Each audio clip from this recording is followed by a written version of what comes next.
Oh, hey y'all. Happy Baby Friday. How you doing? Welcome to another healthcare happenings. I am here with my special guest, Bobby. Bobby, how do you pronounce your last name correctly? I'm really bad at that. Kiesecker. It is Key. Okay. I wasn't sure if it was a Key or a Kai or so Bobby Kiesecker, who is going to talk with us today about transformational leadership, which I think is just a fascinating topic and one that pertains to a lot of people, whether you are in that management position, looking to get into it, or just trying to kind of better yourself. Now, Bobby, just to give y'all a little background, and then you know how I run things, do my little interview with people. Bobby's been in a revenue cycle operations. He's been in the field for 20 years, and he's currently working, which I think is another fascinating thing. Bobby, maybe I'll have you back on to talk about where you're at now because he works at a critical access hospital. And I just think that's like a neat animal all unto itself. Um, and it's out in Arizona. He also has been on the AAPC National Advisory Board. I served on the board many decades ago, so it's a really good experience if anybody's looking to kind of get back into the profession. So thank you for doing that, Bobby. It's a good service for people. And you are getting your MBA, right? I am. Yep. How close are you? Pardon me? How close Oh, are oh, you? I am finishing my last two classes. They are financial analysis and public law and policy, as exciting as that sounds. Oh, wow. Yeah, I remember with doing mine. And then do you have like a capstone thing you have to I do? did. So I wrote it was a dissertation, which was probably one of the most nerve-wracking experience. It was 39 pages about Wow. obesity in the indigenous population and how and what kind of meaningful steps we can kind of take to try to reduce those comorbidities and just be healthier. Wow, that's cool. I'd love to read Yeah. that. And some of Bobby's specialties are cardiology, interventional radiology. So I immediately liked you for those two things, radiology, Indian health, and leadership. Like I said, we were going to talk about today. So I see Pam is on with us. Hey Pam, and she said hello, Bobby too. So good to see you. Oh, and I wanted to say thanks to everybody that checked on me. We're checking in with Adalia. It went up into the Big Bend in Florida, so it was a lot higher than what we are. So we just got some surge and some rain this time. So nothing like Ian did to us, thankfully. We're all okay, but thanks everybody that was checking on that for me. So what I want to kind of like, I do this little interview thing in the beginning so people can just kind of get to know, you if anybody that doesn't know you that's watching, and then to let people know that if you have questions for us as we're talking or before we get to our topic discussion, just go ahead and put your comments or your questions in the comment section, and we'll pull them up to try to get to them to answer them for everybody.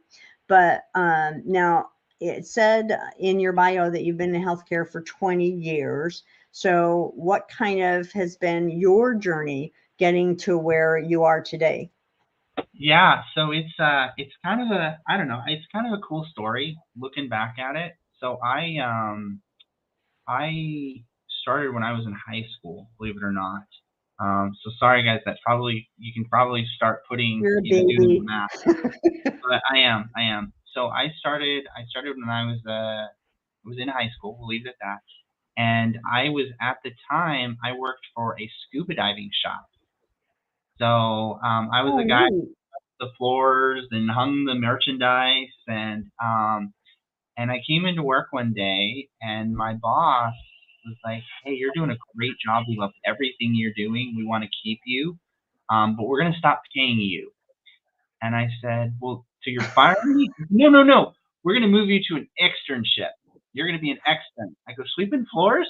They go, yeah, we want you to keep working, but we're just not going to pay you. I'm like, oh, okay, well, that sounds swell. So I started, typical person in high school, started looking for those high school jobs.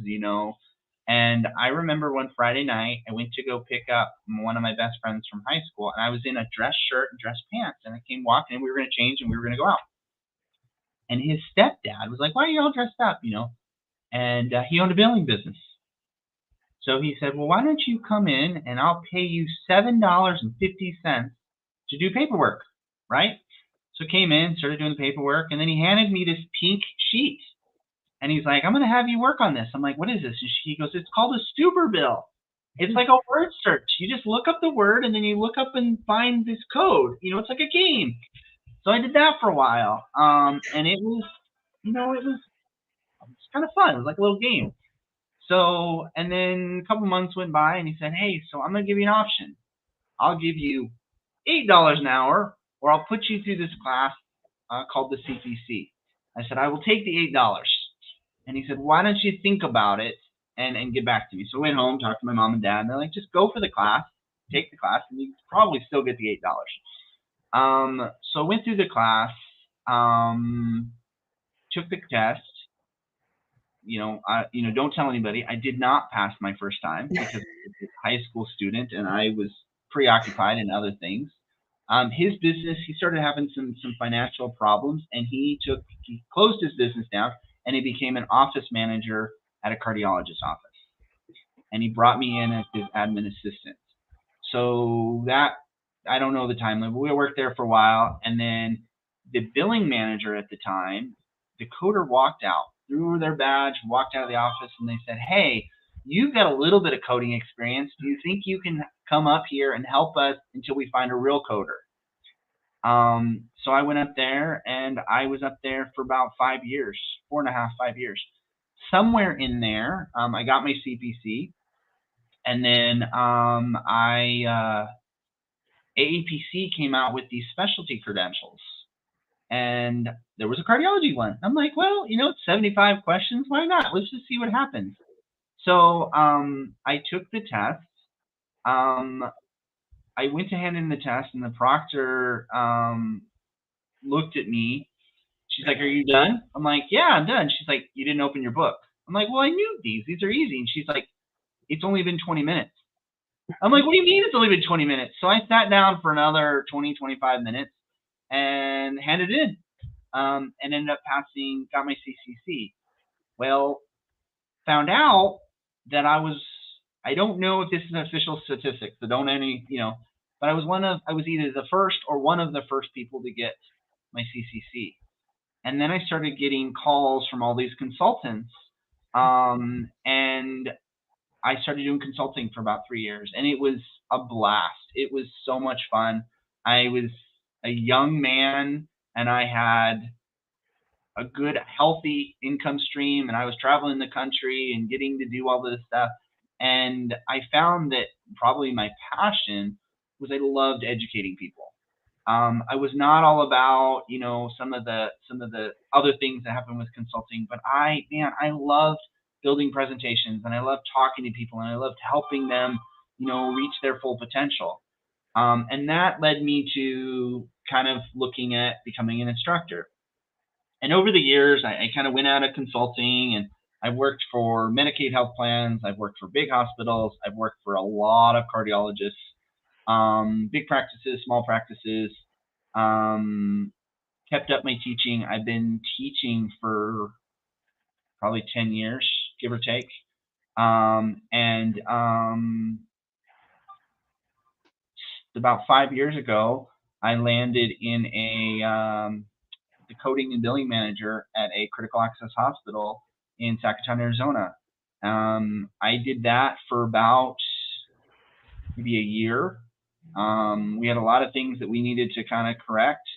And then my boss, the senior director of revenue cycle, came to me and said, "Hey, I'm going to go on a vacation, and I'm going to make you the interim director." And he was going to a place called Sturgis. He was a big Oh, Harley Davidson guy. yeah. And 2 days into the trip, I get a call from the CFO saying, I need you to come to my office immediately. Like, what did I do? Like, I've only been doing this for, how did I mess this up? The guy got into a very serious motor vehicle accident. He Oh, was run over by a herd of elk. Yeah, he I don't mean to, sustained. I'm sorry. I don't No, mean I to know laugh. you have to laugh. Bunch of fractures in his vertebrae, punctured lung, punctured liver. I mean, the guy was he was very very hurt. So I ended up being the interim director for almost 2 years. Um, and I got to be the director through a wonderful time of in our healthcare setting called COVID. So he came back and made a recovery and came back and kind of took that role back over and now I'm back to my coding and billing manager role. But it's cool. It's a wonderful experience because um, I've retained a lot of the same responsibilities. So I'm kind of I'm in a weird place in my career because I'm a manager, but yet I still do a lot of those director level functionalities. We implemented Cerner about a year ago. We've done a lot of Okay. other really cool projects. So that's kind of my abbreviated story. See, so you're kind of like at that fuzzy in between Yeah. where you kind of float. Yeah, yeah, that's wonderful. Yeah. And as I said, I apologize for snickering at that. No, Luckily, I it's mean, funny. as long as he's okay, then you don't seem like you're like a jerk. So, I bring him a container of Elmer's glue once a year and I tell him, I got him, boss. Yeah. oh man, so that's really and just I see we got some more people popping in now too. So Bertram Lancico from Renowned Talent came on. So hey Bertram, for those of y'all that may not know him, I would suggest he's starting this really cool concept. It's called and Bertram, correct me if I get the name wrong. It's like the Renowned Roundup. It's going to be like every other Wednesday or 2 Wednesdays a month, where he's trying to connect people that are looking for positions with agencies that are looking for people and other places that are looking for people. So kind of like a little connection thing, which I think is just a really great concept. So if any of y'all are interested in that, go over to Renown Talent, or find Bertram on LinkedIn and kind of message him about it. You can sign up to get involved in it. So I think that's really neat. So I already told him I'd help out if he thought I could, and do a little presentation or something for them. So check them out. And Bobby, you might be good to do a little presentation for his people too. I think that on this topic, I think it would be really great. So Yeah, no. I'm happy to and then I help see anybody. Yeah. Great. And I see our friend Lady is on, and she had some good things to say about you, Robert. Bobby and I both were speaking at the retreat that Advanced Coding Services held, and Lady was one of our attendees. So she got to kind of know everybody a little bit better. We've been connected on LinkedIn for a while, and I'm kind of a mentor for her. And so it was nice that we finally, got to meet up. So that's another thing for anybody that's looking.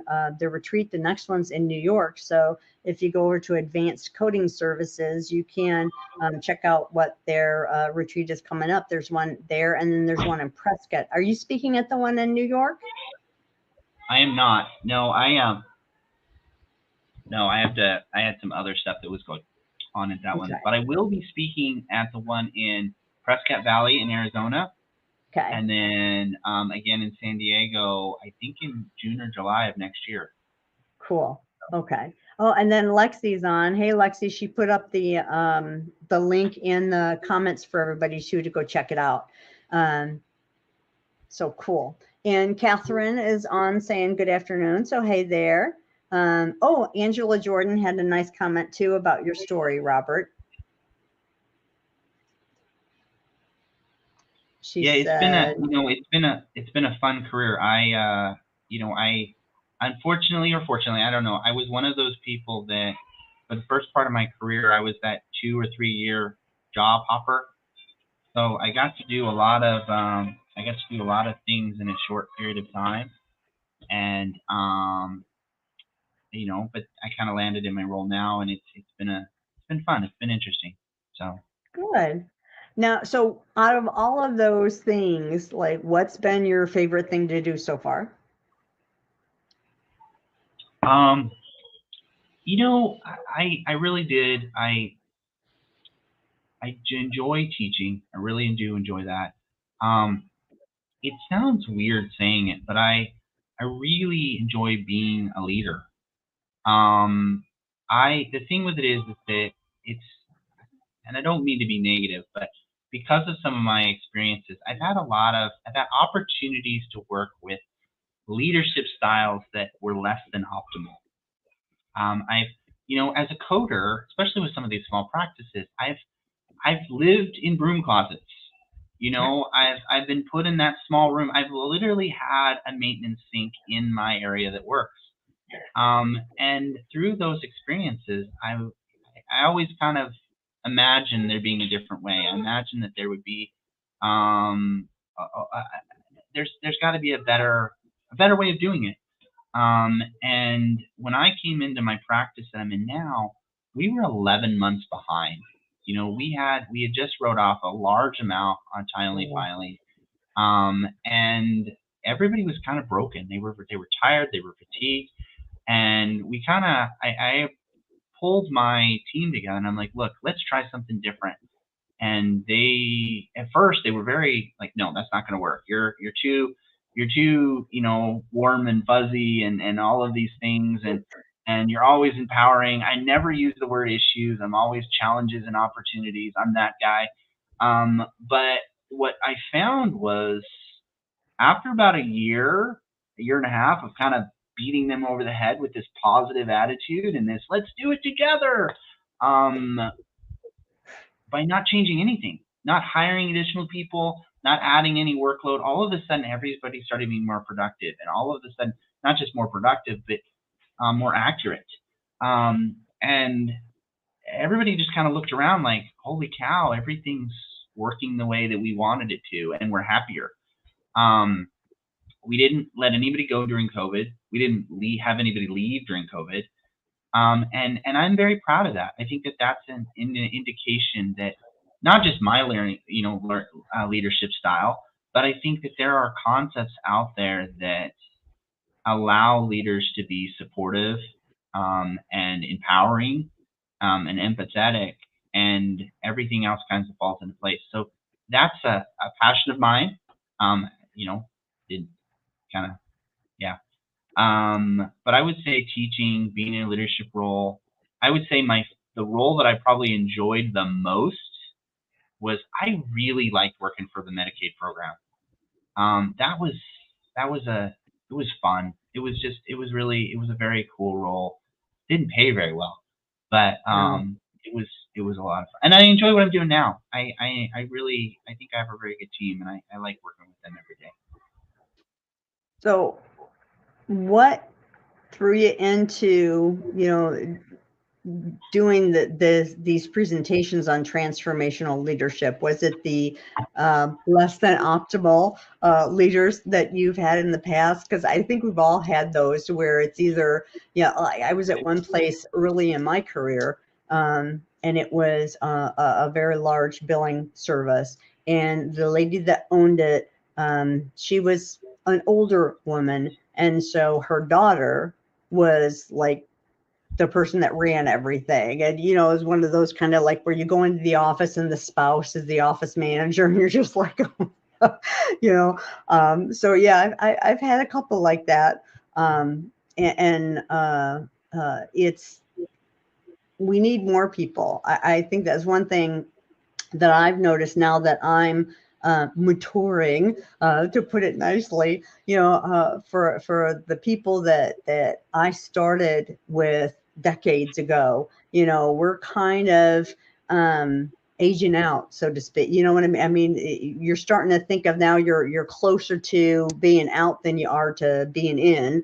And you start looking around, and I try when I find somebody that I'm like, oh, they've really got it, to be encouraging and to get them involved more, because I think COVID, one of the things that happened was that, nobody went anywhere, nobody saw anybody. And then, everything went to Zoom. And then on Zoom, people wouldn't even turn their cameras on, so, they're sitting in their homes all by themselves. And so it really affected that kind of desire to do that, and to be around people, to do presentations, to do, it's hard to find people now to step up, because they're just so used to not doing it, and just the thought of doing it now stresses them out. Or people who came in during COVID, they've known nothing else in our field, so it just is something that seems alien to them.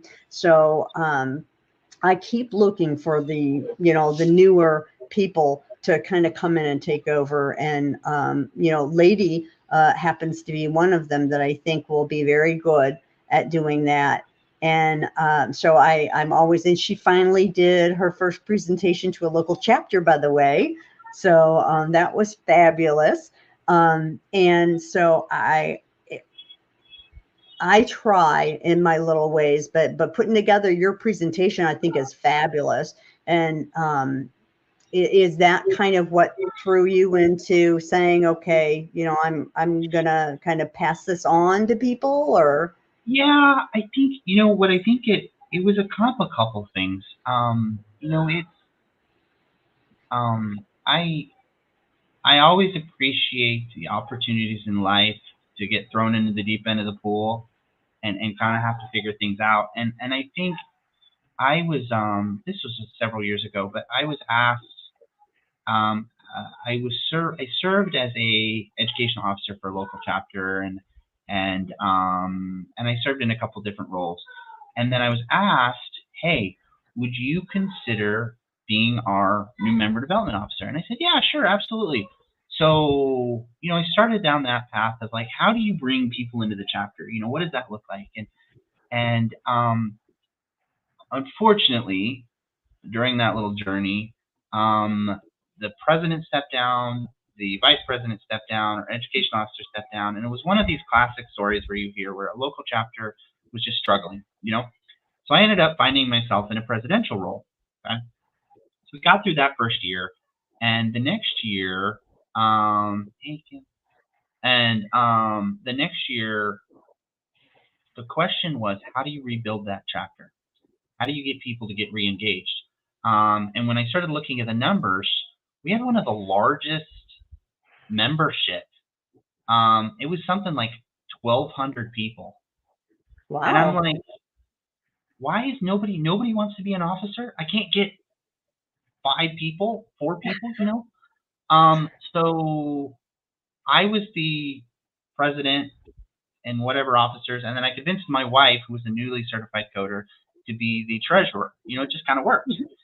And we went down this journey of how do we get people engaged. And what I found was people were like, look, I want to help, but I'm scared to be in an officer role. What if I don't do a good job? So I developed this process. I had this idea where, you've got all of these officers all over the state, and they've all got these skill sets, but we all kind of compete against each other. And when I thought, I'm like, it doesn't make any sense. What are we competing for? So what we did was I barbecued. I love barbecuing. So we invited all of the old officers and all of the potential new officers and anybody that was interested in being an officer to a barbecue. And we had an officer retreat. Um, and what we did was we allowed people to kind of start to collaborate and talk about their best practices and talk about what worked and what didn't work. And then all of a sudden we had all of these people that were like, hey, I can do that. And when you think about AAPC, I think the thing that makes AAPC so strong is their networking. Having those people to call and say, hey, I got an ortho claim. Can you help me with this? I got a cardio claim. Can you help me with this? And I think all of a sudden, I think we had 6 or 7 different chapters there with different representation. And then within those, you had at least 3 or 4 officers. All of a sudden, you had, 21 friends that you could call and say, how do you deal with this? And the entire Arizona State chapter kind of took a step up. And we shared this model with ABC, and it ended up kind of becoming the framework that ABC kind of utilizes for a lot of their new member development. So without even knowing that we were doing transformational leadership, I had this passion. I had this thing of like, how do you take a group of people that are doing one thing, and how do you get them to collectively kind of go into a different direction? And it wasn't until actually I started my MBA that I'm like, wait a second, this has a name. Like, this is not just a fluke that people are doing. You know what I mean? That you hear. This has a name, and there's a designated path that you can do, and a lot of people are really into this. And it just became a passion. It was just something that I'm like, more people need to know about this. We need to talk about this, because it affects so much stuff that we do on a day-to-day basis. And I think the more people that are aware of it, the more people that are talking about it, you get that collective step up, So Yeah. Cool. Well, I was just seeing that Kimberly Jolivet Williams has joined us. She was saying, hey, I saw you said hey to her too. So she thinks that the barbecue idea is a great idea. We lost Bobby. That her husband loves to barbecue, so maybe they'll try that. I think that's a great idea that you had there, Bobby, for the chapter officers to get people in. Doing something informal like that, I think, is really cool. And Barb Shaw's on too. So hey, Barb. She says it's nice ideas. It seems probably to recruit the new members to officer roles.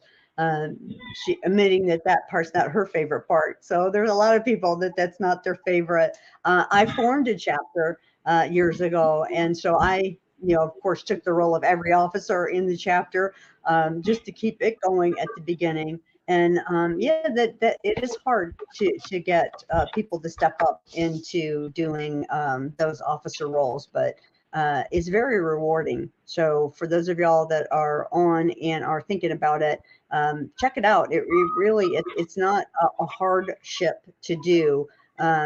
And you have other officers to assist and help you with things. And, it's a way to network and, put something on your resume that, you were an officer at the local chapter. So it helps in that kind of way too. So, just think about it. So when we were at the retreat and you did your speech, I was hoping that you would you had done a speech about the wolves, the wolf pack. Oh, yes, yes, So yes. yeah, if you wouldn't mind, I've got your slide from that to where you show it and have your little discussion. For those of y'all that haven't heard Bobby do this is going to be a real treat. It's very interesting and in your mindset. So appreciate it, Bobby. Yeah. And I just, as we go into that, I wanted to just kind of jump on. There was a couple comments, Angela and Kimberly. It was really it's exciting to see you guys. One of the things is that there was a soccer player, Pompey, I think, and he said, soccer has been very, very good to me. AEPC has been absolutely amazing to me. I would not have the leadership opportunities that I had if I hadn't gotten involved. Got involved in the local chapters, in the events committee, the different things that come up with your local chapters, volunteering to speak, and eventually going into those boards. I have met people that are absolutely amazing and have helped me, and I've shamelessly stole a lot of the things that they've said. I'll hear them talk about it, or I'll hear them say, and I'm like, I want to know more about that. So I think that that's definitely something to Angela's point. Get involved. If you want to be in leadership, start small, start speaking, start in a local chapter, and just kind of work your way up. There's a lot of good opportunities. The wolves, okay? So I have always been a little bit fascinated. I before I started coding, I wanted to be a veterinarian. I wanted to get into animal science, and I'm fascinated with animal behavior. I'm fascinated with, what makes people and animals do the things they do. And wolves are really fascinating. So when you see a wolf pack, wolf packs do something kind of ingenious. So what you see is you see these three wolves in the very, very front. Okay, these are the oldest, and arguably the weakest wolves. Okay, and they're setting the pace. So nobody goes faster than them. They don't ever get left behind. We watch over them. We make sure that they're protected, right? Um, the wolves in yellow, these are some of our stronger wolves. Okay, these are the wolves that are, they're the strongest, they're the fastest, and the reason that they are where they are is because they have the ability to go up in front of the wolves in red and help them, protect them, but then they can also fall back and help, the wolves in the middle. Okay, same thing with the wolves in the green. Okay, they're also some of our stronger wolves. Okay, and they're watching the backside of the rest of the pack. So the green and the yellow wolves are watching what's happening in front of them, and they're watching what's happening behind them. Okay, and then way back here in the back, okay, this wolf that's kind of chilling back here. This is what we call the alpha. This is the boss, right? Um, and he or she is making sure that no matter what happens, nothing gets behind the rest of the pack. Everything that happens in the world, everything, any threat, they're making sure that it hits them first, that they're aware of it, and they have the ability to kind of control the situation and make decisions. Okay, they can run up in front of people, and they also kind of watch the backside. And I can tell you, those of you guys that have been in those senior roles and those director roles, even senior manager roles, a lot of your responsibility is just dealing with the things that go bump in the night. Kind of being that breakwater, the thing that the waves break on, and then you can kind of disseminate it back, to the rest of the pack. But it's a lot of kind of taking on the woes of the world. And I love this image because I think that when people think about leadership, when people think about, being a manager or whatever, I think they have this certain image in their head sometimes. But you've got multiple leaders that are happening within this team. Yeah, you've got the alpha back here that's kind of doing, that's the boss, but you've got, what, 5 wolves in green. You've got another 4 or 5 in yellow, that that are also leaders, and they're supporting that guy in the back, guy or girl in the back, and they're communicating with each other, and they're helping move this along as a team. And you've got everybody in middle. All of those wolves, they're not highlighted, but those wolves are going to do the same thing. They're going to take their direction from, those other wolves, and they're going to fall into order. They're gonna work together as a team. They may even see a threat and identify that to the green or the yellow wolves or something. So I think this is such a meaningful model with the stuff that we do. And I know that we're all kind of in different roles, but when we think about coding and billing, how many times do you read a report and you identify something and you say, hey, compliance, hey, boss, hey, billers, hey, insurance company, hey, whoever, and you identify those things, and then as a team, you address it. And you kind of you have to have somebody that kind of sets the pace and kind of support them. So, but yeah, that's what's going on with the wolves. Yeah, I love that analogy. This is so great. Um, so for using that in the context of healthcare, so with transformational leadership, we were kind of talking before we started that it's not necessarily just if you want to be a leader, that you can also use these whole concepts just to kind of improve where you are with your team, or because not everybody wants to be the boss, and I get Yeah.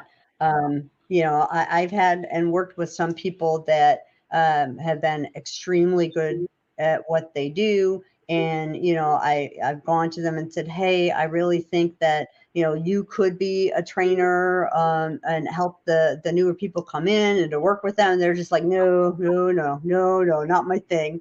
So there's ways that you can still work and move on doing things that doesn't necessarily mean that you have to be the boss of everything. Yeah. Some people, of course, they aspire to those kind of, which is great. Whatever you do, you right, as that as they say. But it doesn't have to be. You can be a leader without being a boss, I guess, is what I'm getting to, right? Yeah, 100%. Yeah, I think, and again, I'm going to use a lot of analogies of my experience. I don't have it all figured out either. I'm still learning. But one of the things that I do with my team, and that I'm all about empowerment. I'm all about having people be the captain of their own ship. And I think within your own world, you have the ability. There are things that are within your capacity. The reality is, we have a lot of responsibility. We don't think about it, but being a coder, being a leader, being an auditor, there's a lot of dependence on the things that we do on a day-to-day basis. A lot of responsibility. So one of the things that I kind of focus on, and I really emphasize in my team, is that my expectation is that everybody kind of understands what it means to be a leader. And I think those concepts are applicable in a lot of the things that we do. You probably have heard about soft skills. Okay, many of us have hard skills. We know how to use a CPT. We know how to use an IC10. We can go look up LCDs. We can use Excel. But soft skills are active listening. Listening to people, and not just listening, but hearing. Hearing what they say. Empathy. One of the things that I struggle with sometimes, when I was younger, I struggled with a lot more, was that I've worked very hard, and I know there's people out there that they kind of they turn their nose up and they yell at me for saying this, but there are a lot of people that are much smarter than me, but there are not very many people that are willing to work as hard. Like I really put my head down, and there's a lot of people, and I surround myself around with similar concepts. And I would be working in a practice, and I would have somebody that was on, Medicaid, or was on, food stamps, and they'd come walking in with a big gulp, an MP3 player, and I'm like, and I would get frustrated because, you know, why are they used? You know what I mean? You can kind of see where this is going. But the thing is that in healthcare, we have to be empathetic. It's not our responsibility to be judgmental. We don't know what's going on with people. We don't know what they've been through.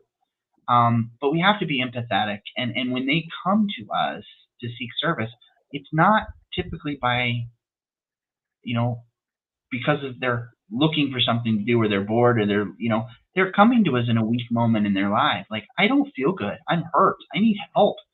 Um, and I think that it's important that we embrace that of, we're here to help people. We're here to help make people feel better. And not to be judgmental. And I think when you think about that, you take that the next step, and you're working, and maybe your boss is not returning emails, or maybe you have this colleague that, is not doing what they are supposed to be doing, or not pulling their weight. Um, See if you can find out why. Like, empathize. I had a I had an employee a couple while ago that she was she was falling asleep at her desk. She was constantly on her phone, and she really wasn't productive. And I pulled her aside and I said, "Hey, like, what's going on?" And I got to know her. Come to find out, um, she was she had a baby that wasn't sleeping. Her sister was removed from custody from her parents, and she was now the caregiver. She had some domestic violence things going on, and the lady had a lot of personal things that were happening, and she started crying, and she really kind of poured her heart out. And I'm like, what can we do to help? Like, what can I? how do I help? I don't. And all it was we changed her schedule from starting at 7 in the morning to starting at 9. She wasn't patient facing. She didn't need to start at 7. That was just how we always did it. And all of a sudden, everything started kicking into place. And I built this relationship with her where I didn't have to ask her. Like, it was something that was it was a much stronger relationship, and she became a very strong employee. And I think that those skills, I kind of went on a tangent there. Sorry. I mean, those skills, the soft skills, being an active listener, being empathetic, getting to know people, um, and trying to support them in their efforts, we can all do that. We can all apply those concepts. And yes, there are those people that, that we have to unfortunately love them out the door, and they have other things that are going on. But I think approaching those situations with, is there something that we can do meaningful to help not just our patients, but our staff and our bosses and our managers and each other, um, creates a different environment. And everybody, statistically, people can say they leave for money, they can see they leave for opportunities. But if we were being honest, statistics states that about 78 to 87% of the time, people leave because they're not happy with their job. They're not happy with their bosses and their managers. Um, I think that that's meaningful. And that's a huge problem these days because there's just a shortage of workers, period. I mean, you look at all the places that there's some places that we go to that sometimes don't have the lobby and restaurants open because they don't have enough people to staff it. So they're only the drive-throughs open. Or you go into any store and there's always, we're hiring, all over. So, as a leader, yeah, that's another important thing to be able to do those types of things because, it's pretty easy in some places. Now, I know, depending on where you live and situations, that kind of thing, but, there's always another opportunity for people most of the time, that if they leave, they're pretty confident that they'll be able to get some other thing, or they're already looking and you don't even know it. And the next thing you know, they're just out the door. So I totally agree that a lot of that with the staff, you have to have, you're not everybody's buddy, and you're not going to be everybody's buddy, and everybody's not going to like you, but you have to have that respect and that relationship with everybody, that, that you're working as a cohesive team. And then that makes them feel, more involved, and that they matter and that they're listened to. So I think those are all great skills that leaders need to have, in situations, no matter what type of situation they're working in. Um, Pam said, "Love them out the door needs to be added to the shirt." To our sure of sayings that we have going. So for those of y'all that don't know, uh, the group from the retreats, we've kind of started to take some of our well-known pet phrases and have put them together for things to make like little fun uh, like phrase packs out of them. And so, yes, I agree, Pam, that's a good one to add.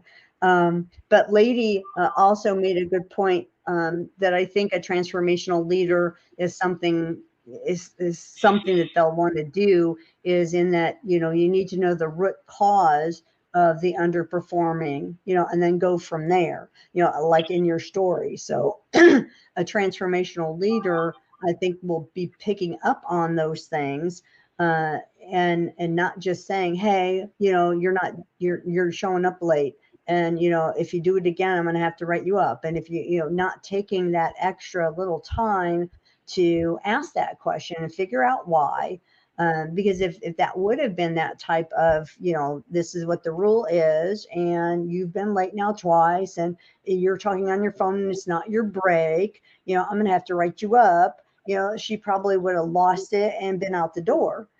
So I think those kind of are traits that we need to see in people, again, not even just to be a leader, like a boss leader, but within your grouping, to check on. Like I had people that have been texting me and messaging me and stuff, just saying, hey, just want to check the hurricane this time. How are you doing? Is everything okay? And I did the same thing last night, checking on some of my other fellow Floridians, and seeing how they were doing. It's just having that thought, process. So for traits, for example, what, besides the ones that we were talking about, the empathy and being able to pick up on those kind of things, are there other traits that you think are important Yeah. So for Betty, people? would you mind, can we look at slide 5 and 6? Can we look at Oh, 5 really fast and then look at 6? So I wanted to I wanted to kind of, for those of you guys, I know we talk about transformational leadership and we're kind of dancing around what it is, but I wanted to, one of the things that I think kind of encompasses what we're trying to do when we talk about transformational leadership, I think there's a lot of good definitions. Penn State actually had a good definition of this. So transformational leadership is a leadership theory where a leader works with followers to identify changes needed, create vision through an inspiration, and execute those changes with a group of highly committed followers. Okay? So, what happens in all levels is your organization has a mission and it has a vision. And what we should do as leaders and subordinates and all 9 years is we have to think about, okay, does what we're trying to do align with the mission and vision? And then within that, each individual person kind of has their own vision and mission. I want to be this, or I want to be that. And what you do is you take those needs of those individuals and you figure out how can we align them with the mission and the vision of the organization. Okay. So there are people that all they want to do is they want to be at home, they want to code and they want to build, they want to be told they're doing a good job, and they want to be left alone. Okay? You find those people, you put them in that role, and then you set up a cadence where you reach out to them and you talk to them. How are you doing? I'm doing great. Is there anything that I can do for you? No, you're awesome. Or, well, yeah, I know you're really busy and I know there's all of this stuff going on, but I have this thing over here, and then all of a sudden you find something that, like, why don't I take that off your plate and I'm going to go ahead and take care of that. But those people, the quiet people, the people that want to be left alone are a lot of times your greatest assets, because they're the ones that are going to see things first. And because they want to be left alone, they don't always bring it up because they don't want to be, they want to deviate from that. But those are the people that, if you are those people, make sure that you're fostering those relationships um, with your manager or your boss or your whatever, because they do want to know. They 100% want to be aware of those things that you're finding, and you're not inconveniencing them. If you're the person that manages those people or that are surrounded by those people, you should also be fostering a relationship with those people. Um, because we're trying to align goals. If you want to grow within the organization, then make sure that you're letting those people and those key people know, hey, I want to grow. Can I do more? Can I take on a project? Is there something I can take off of your plate? And Betty, if you wouldn't mind going to the next slide for just a second. Mm-hmm.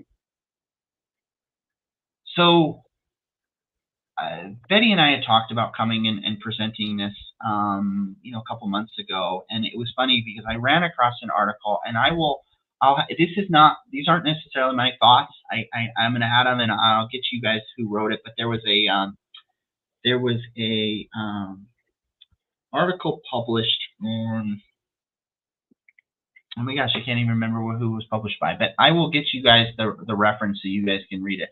But they talked about, how do you manage up?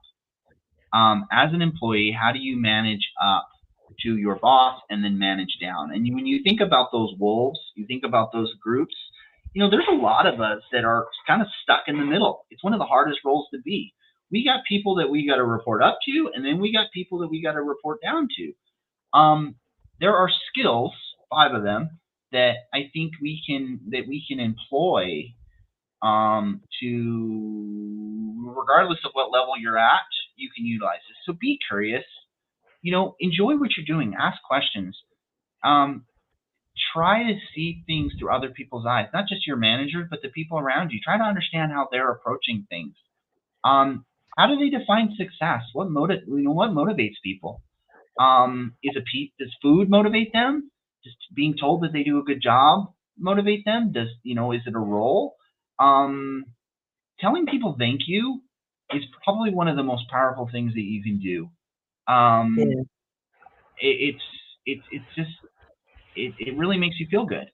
Find out how people communicate. Anybody that knows me knows that it's best to text message me. It's best to send me an instant message. I am not good at email, no matter how hard I try. Um, Pick up the phone, call me, text me. That's my preferred way of communication. I'm always busy. You have to get me by the nose and direct me to what needs to be done, and then you will have my undivided attention. Um, Find out what needs to be what you can help with. If you're in that role where you've got somebody that you're reporting up to, try to anticipate what they need.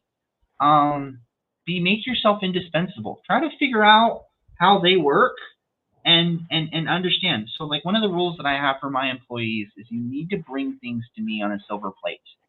If you have a question, you better have done your research. I will help you and I will make you successful. But if you ask me a coding question, you better have a tab on your guidelines. You better have that code marked in your book. You better be able to come to me and say, I looked at this, I looked at this, this is what I think. What do you think? I looked at the guidelines, I looked at this article, but you need to show me that you have tried. Otherwise, I'm going to tell you to go, I'm going to give you a whole list of homework to go do. But my employees will now come to me and they'll say, hey, we don't know how to do this. And before I can finish the sentence, they're like, we looked at our Medicaid, we looked for LCDs, we looked at the guidelines, and here they all are. And then we can have an informed conversation. If you don't know, ask. Yeah. Just please, it's important. You don't want to be walking around thinking and assuming that you know what the expectation is. And look at the strengths and weaknesses of your boss and help them. I am notoriously bad at spelling. I have a great head on my head. I'm great at strategy. I'm great at a lot of things, but man, I'll get in a hurry and I'm dyslexic. My employees know that, and they will say, "Hey, did you mean to say this?" Um, and they'll watch my back, and I'll watch it for them. But know their strengths and their weaknesses, and vice versa. If somebody doesn't like public speaking, um, then we either need to throw them into public speaking to help them grow, or we need to protect them and take that on for them. Empathy, communicate early and often. Make sure that we're not holding things on to them because we're worried that somebody's busy or it's not important. And then share your goals. Make sure that everybody's aware of of what it is that you want to do. And then if you don't know what a SMART goal is, I would that's your homework for everybody. Go look up a SMART goal because it's pretty cool. So. Good. Yeah, we got some. I think those are all fabulous things. We got some good comments from people too. Um, Jamie puts the idea out there that leaders getting a performance evaluations from their subordinate staff. She did it once, and it was so eye-opening for her that it helped her so much to be better at her role. So I think that's a wonderful thing to do, to get that feedback from them. And I've done something similar before where you put it out there, and I had to make it, and I said, you don't have to put your name on it either. You can type it so I won't know it's your handwriting, because then people get hesitant, just to give you their feedback on things. So you have somebody, Jeanette, too, is looking, Robert, to connect with you. By the way, Yeah. she said that y'all have the same management style. So Alexis was nice enough to put your LinkedIn profile up there. And thanks, Mary. So here's where you can find Robert on LinkedIn if you want to connect with him, and instant message him. for things. You can find them there. And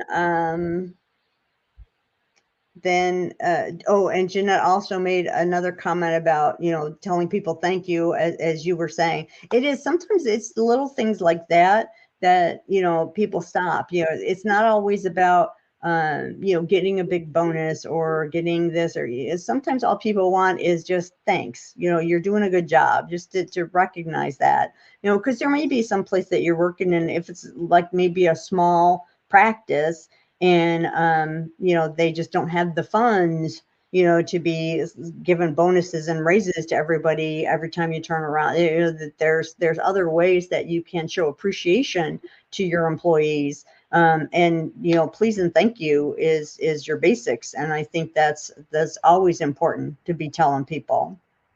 I Sorry, Go I ahead. was just gonna say, I know I'll try to be short. When you start talking about, Kimberly brought up the 360 review, and that's great. I'd love to talk about that a little bit, Kimberly. So one of the things that I would say, I think self-reviews are great. They're very helpful. But I look at self-reviews in a kind of a capacity. It's kind of like buying roses for your significant other on Valentine's Day. Yes, it's expected and you should do it. But what's even more powerful is come home with some flowers on a random day. Call somebody and say, hey, can you give me a 10-minute call? How you doing? How's your kids? How's your daughter? How's your dog? How's the car? Whatever. Just ask them how they're doing. And it's amazing. It's more, I think sometimes it's more impactful than in the evaluation, because everybody's worried about their eval. If you just call somebody and you talk to them and get into a cadence where you just every quarter you try to touch base with a couple people, it's really, really helpful. And the 360 review that Kimberly is talking about, it's if you don't know what this is, I would check it out. It's kind of cool. You do an evaluation, you talk to them before their eval, you do their eval, and then you talk to them afterwards. And you say, how are we doing? And it kind of spreads those conversations out a little bit, and it makes them a little bit more focused. You can make it as complicated or as simple as you want. It can be a formal process, or it can just be 6 months from the end of their review. Hey, how are you doing with your goals? Are you on task? Do you think I can help you? Um, so yeah, but it's this whole perspective of not just having a one moment in time where we talk about what we're trying to accomplish, but spreading it out a little bit over a greater period of time. Yeah, because in doing it that way too, because there was always that issue of doing the reviews and trying to pick up on something that they had done 10 months ago. If you do the yearly, and I was doing all these great things, and it's to try to keep up with those. So I tried to do like quarterly check-ins, when I was directing. And it wasn't, like, no paperwork, no, it was just kind of, hey, come on in, and I would give them their acknowledgments for things that I saw that they were doing well, and saying, you're doing a great job, you're doing the, and doing like you had said, and kind of doing that check-in. And then it kind of takes that anxiety off them too for that yearly. When you would do that, I mean, everybody hated it. And then you'd ask them to do the ones on themselves, and then they hated it even more. So if you make it a less formal thing, sometimes it makes it easier for the staff members too. So plus they're getting more constant feedback from you too, and getting those acknowledgments more often. And once again, I just think that's really important to keep staff engaged in the whole process and the whole like team um, uh, mentality, for where they're working. Yeah. Kimberly, I got to tell you, I'm a big nerd. I have dry erase markers in my shower. So when I am in my shower and I'm thinking of things I need to do, I actually start writing my SMART goals in the shower. It drives my wife bonkers. But yeah, it takes a little bit of time to get used to. But yeah, they're helpful. So and I Yeah. think all I was Go gonna ahead. say is that give everybody a compliment. You don't want it to be just a compliment to give them a compliment. Even if somebody is underperforming, find something that you can say, I appreciate you doing this, and see, you know, people deserve to be recognized for whatever it is they're contributing. Well, I'll tell you the Southern way, and then we've got to wrap up. Is to compliment, then throw in the issue, and then compliment again. You know, and we were always given an example of a new wife learning how to cook and not being so hot at it. And you don't have to be a new wife. I'm still not hot at it, but you know, so she makes a meal for her husband, and he sits down to try it, and of course, it's, you know, a little off, and he says, "Oh, honey, these are really great peas. I really like them, and you know, you got the best ones. Yeah, I think we need to work on cooking the steak maybe a little bit longer, so you know, so it's not all blood red when I cut into it. It's not my favorite kind, but you know, I liked how you paired the mashed potatoes up with the peas too. You know, so they get what the issue is, but you know, you're surrounding it by their positives, so it's not like you're attacking them. You know, Yeah. so and when I educate physicians and when I do, you know, and talk to them about audits, all that kind of, you know, I always try to use that principle. And it just makes them be a lot more accepting of it. And it's not like you're just coming at them like, you know, you're just bad, you're wrong, you're this, you're the, you know, nobody wants to hear that, you know, so just think about those kind of things. But we are at the end of our time. So I really appreciate you coming on today. I want to let everybody know quickly that I will be speaking at the CDI conference for Healthcare Inspired, Jennifer McNamara. Christine Hall, my buddy, is going to be on there, and our buddy Sonal Patel and Barb Shaw. So some of the people that are joining us today are going to be speaking with that. And Glenn Krause, for those of y'all that are into the CDI stuff, he's big in the CDI industry, more on the inpatient side, but this CDI conference is going to deal a lot with the outpatient stuff. So you can check out on Healthcare Inspired and go and check it out and see about coming to see us. This is September 14th and 15th is when we're going to hold it. So it's in a couple of weeks. But Bobby, thank you very much for coming on with me today. I really appreciate it. Any last things you want to say to everybody? I just really appreciate you guys. If there's anything I can do to help any of you, please reach out to me on LinkedIn. I'd love to connect, and hopefully it was helpful. And if you guys want to ever collaborate, let me know. And I just really appreciate it to be here.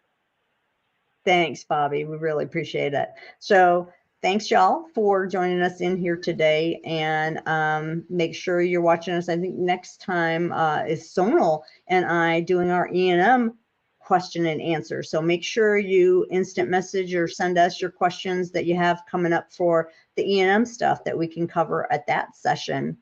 So you'll get to see what is happening in healthcare. So we'll see y'all next time. Bye. Bye, guys. Thank you.